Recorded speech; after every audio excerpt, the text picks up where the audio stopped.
Makadi zvakare mhuri yeZimbabwe tasangana zvakare pano pachirongwa paJCTV Africa ende kana uchiri munyowani ibva wangosiya subscribe nelike kuti vhidhiyo rino ritenderere kumastreets akawanda uyezve ribate vanhu vakawanda.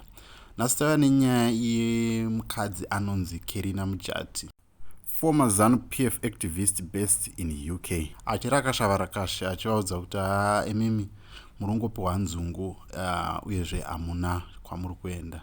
Saka rezai tinzwe achitaura nyaya yake achitsanangura. Note this video rakaitwa about 2 years ago. Iyewo abva abuda achitaura kuti what I said 2 years ago is still relevant up to today. But let us just hear achitaura nyaya yake tinzwe kuti zviri kufamba sei. Motiwo kudiwo nenyaya iyi uyezve munoti kudini kuda kwemastatements ari kutaurwa naKerina Mujati. Toonana pane mavidhiyo anoteera. Thank you so much for watching. Zveza nemuchitaura namagrupu kuti nangu akataura atimbenda nomukriticize museya yakadara ataureka. Toona mazvimapepa zvenza nemuchipanana mabriefing muchipiwa ma5 US nema10 US. But the sad thing is some of you mwene wazvishata so endakaona idi munomukumbira mari idi akutengere bhutsu. Endaka munotaureko basa uskoro rakasha mwana wako ana future. Ini wangu ini mwanda wakuzea nene mbotuka udala urere majenero urere nyanya anna kasona kuti baba wangu ndianika but baba wangu awatomboti awatombozakana kuti pampero neZANUNPF asikana kuti ke avaziziye avazikana kupfeka regali avaziziye but imimi shefu dumbu rine shena kana kuti uziye kana test yebheko nawiziye shefu varungu vakashata mufurwa na Chris Mtsangwa na Monga Mtsangwa varungu vakaipa zvekuipa zviya zvimbwasungati ivo they are busy posting my pictures yezvimbwasungati avari pakati penhongonya yezvimbwasungati avari muNew York. Varakashi, useless people, useless imbeciles. Muri mbuka dzevanhu varakashi, mbuka dzekupedzisira muri tsvina which needs to be flushed down as well. Cockroaches in our nation, varakashi ndozvamuri.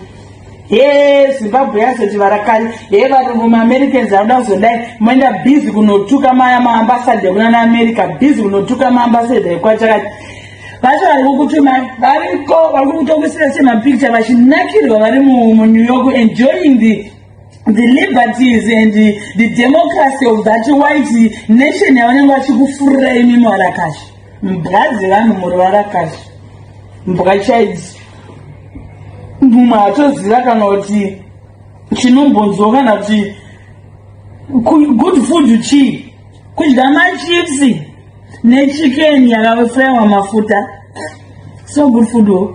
Kudya mpunga nezvikosoro zviya zvakazara krimu zviya nezvine supu so good food. There's a life which varakashi many of you in our government you don't even know, because you lack ambition, you don't have respect for yourself. That's why you've settled for leadership. That's what is normal. It's not normal. So I'm not gonna ED ZANUNPF Lacoste. It's not normal. It's not. I'll tell you this. It's not normal. Totoona na mugwari mbwachina yaya ndaiona chibvunzwa football zvemabhini ku city council ichingotara zvisaunwa otoburitswa netsvina kana kuti uzivotageza kana kuti hana kugeza umbozvinzwisisa tsvina. Just looking at him tsvina, my skin cringe, my body cringes. Just kungona mugwadi chete, my body cringes tsvina. That is what they want us to settle for. I'm sorry, I can't do that. Brainwash. In this day of technology, mafunga jamuzwa na ED government yake shiri normal. How is it normal? People guy. ED kembe